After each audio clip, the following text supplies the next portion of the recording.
das conferências do CITRAT, então temos o prazer de receber Michel Yoder. Michel Yoder está na USP a convite do programa de pós-graduação em literatura brasileira, ministrando um curso atualmente sobre as 7 vidas de Caramuru. Michel Yoder é professor de literatura comparada da Universidade de Poitiers e foi, muitos anos, redator do folheto dos franceses, os brasileiros que gostam da França, nesse intercâmbio França-Brasil, um folheto que se chamava Info Brasil, uma publicação de muitos anos, e também é tradutor, e particularmente tradutor da obra de Ana Cristina César. E essa obra é uma reflexão sobre a tradução e a literatura como tradução que ele vai nos apresentar hoje. Agradecemos muito. Eu que agradeço muito o convite a La Musa, a Wagner Camilo e a todos os colegas da Universidade de São Paulo.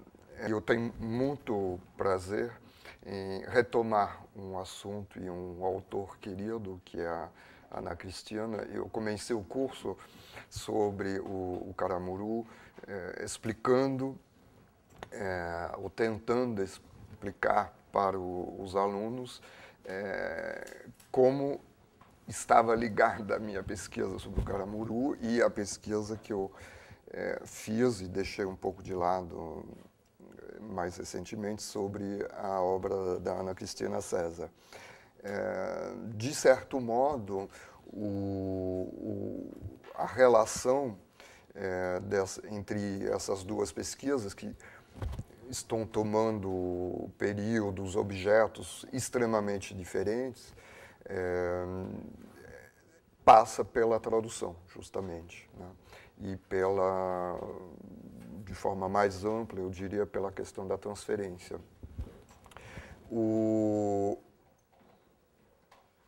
No caso, quando a La Musa me convidou para esta conferência, ficamos pensando um pouco no título. Assim, a segunda correção, entre aspas, é que, de fato, o meu trabalho foi em literatura comparada, mas em Poitiers eu ensino no departamento de português, mas com um diálogo constante com os colegas de literatura comparada. Quer dizer, eu tenho essa identidade um pouco ambígua entre o campo da literatura, mais especificamente, e o universo da literatura comparada. Também o fato da tradução estar no meio desses caminhos tem muito a ver com as minhas preocupações. Então, voltando ao tema e ao título da conferência,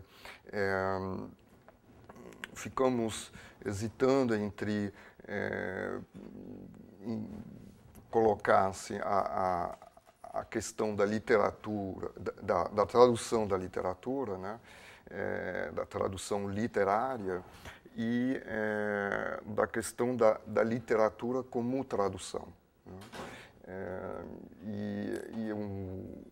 O tema desta conferência se situa também um pouco no meio dessas duas vertentes. Eu, pensando melhor, a gente vai pensando assim, pensando melhor a respeito do título, eu cheguei a uma outra conclusão, digamos, e eu proponho, portanto, como título e como tema, Ana Cristina César, a tradução e o autor invisível. A obra que nos deixou Ana Cristina César associa uma capacidade de mobilização e excitação do leitor a poços de enigmas.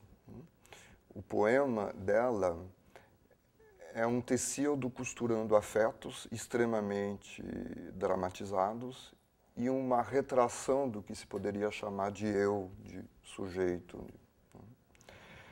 Combinação aparentemente paradoxal, mas que constitui a resposta original a uma situação contemporânea da literatura, a resposta da Ana Cristina César. De certa forma, me pareceu que uma chave possível para tentar abrir as significações e essa situação, entender essa situação da literatura e do texto da Ana Cristina César, residia justamente na tradução. Por quê? Porque não por acaso o interesse da Ana Cristina César pela tradução transpassa toda a vida literária dela. Não só porque ela foi tradutora profissional, ou porque transitava em várias línguas, o inglês, o francês, o espanhol, mas também porque em períodos decisivos da vida dela, da carreira dela, né, ela se voltou para uma reflexão aprofundada sobre a tradução. Do seu jeito, não estritamente teórico, mas misturando reflexividade e criatividade. O primeiro momento foi quando ela aproveitou uma bolsa da Fundação Rotary e foi passar quase 1 ano e meio na Inglaterra.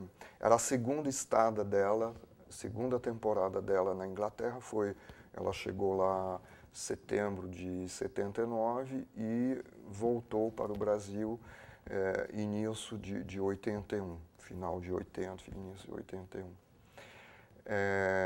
E passou a maior parte do tempo lá na Inglaterra, estudando e viajando um pouco pela Europa, fazendo idas e vindas entre a Inglaterra e Paris, às vezes.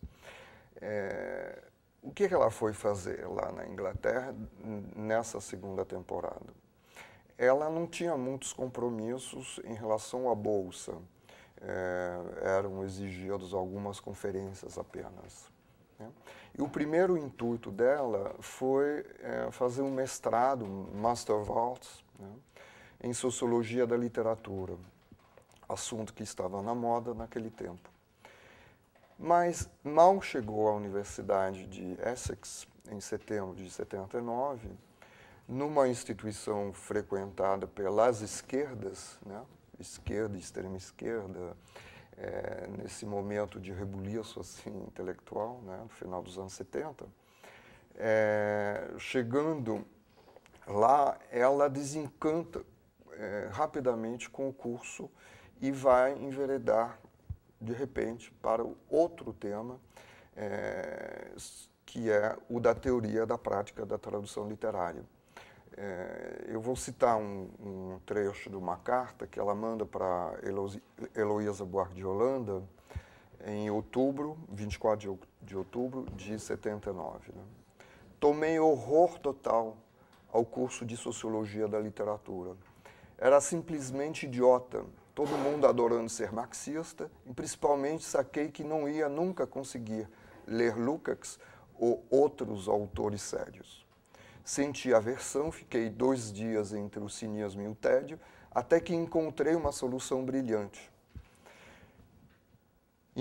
Troquei o curso para Teoria e Prática da Tradução Literária. Um baratão, parêntese, embora com menos ibope no Brasil, não te parece. Traduzimos poemas e aí discutimos o que foi que aconteceu. Uma maneira muito incrível de discutir teoria. De repente, fiquei estudiosa, estou lendo ensaios de Ezra Pound e coisas afins. Desta escolha decorreram não só a tradução comentada do conto Bliss, da Catherine Mansfield, como vários ensaios reunidos anos depois, primeiro num volume chamado Escritos da Inglaterra, que foi integrado a um volume mais amplo chamado Crítica e Tradução. Mas também disso resultou vários versos de Luvas de Pelica, que ela escreve nessa temporada, e uma vertiginosa, extraordinária imitation do Cisne de Baudelaire. Retoma a noção de imitation e não de imitação de um ensaio escrito justamente na Inglaterra e equivocadamente publicado depois da morte dela num volume chamado Escritos no Rio, né, e que também foi integrado a essa coletânea Crítica e Tradução. Esse texto foi escrito na Inglaterra e tem tudo a ver com a reflexão, a preocupação dela naquele momento.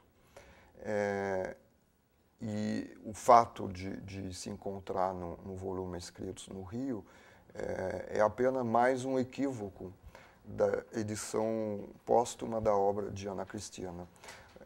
E eu chamo a atenção dos pesquisadores para ter muito cuidado com as edições póstumas de Ana Cristina César, sendo que há vários equívocos ou até intervenções indevidas dos editores no texto, né? Inclusive essa imitation do Cisne, sobre a qual podemos voltar mais tarde, foi publicado nos Inéditos e Dispersos sob o título, como sendo um poema da Ana Cristina e com o título Carta de Paris, né? O que não, quer dizer, esse título ela nunca deu esse texto, foi um acréscimo na hora da edição e não se trata de uma carta, né? Por ter como matriz o texto do Baudelaire, e não se trata de um texto enviado ou escrito em Paris, já que ele foi escrito na Inglaterra. E isso até incomoda a compreensão do texto, né, na medida em que, por exemplo, ela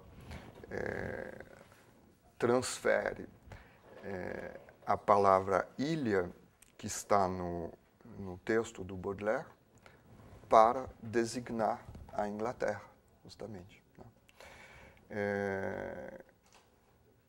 O poema vai dizer, eu aqui nesta ilha e tal. Bom, Inglaterra, né? Não faria sentido em Paris. Então,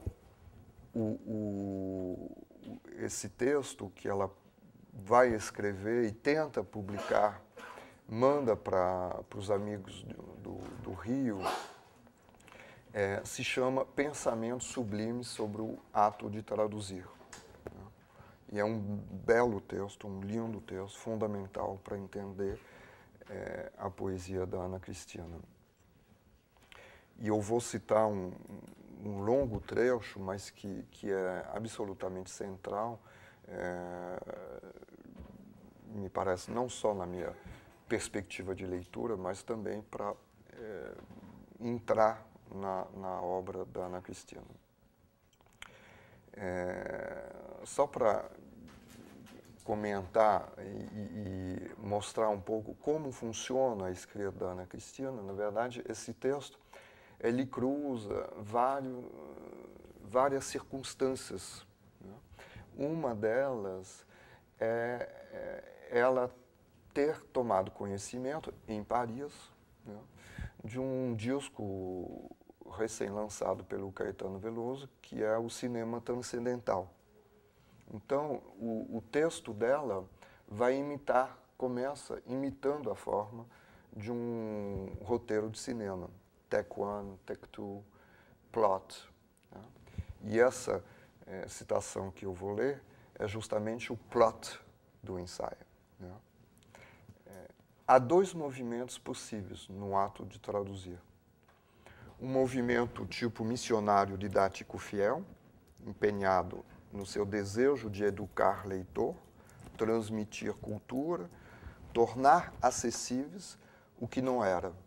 As variações vão desde o trote, a palavra inglesa, né? Tradução ela bota signo igual, tradução literal, palavra a palavra, ao pé do original, a versão literatizada,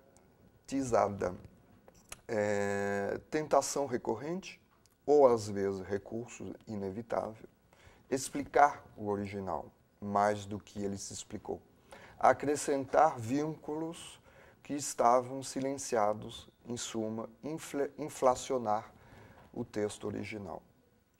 A inflação se justifica a si mesma didaticamente.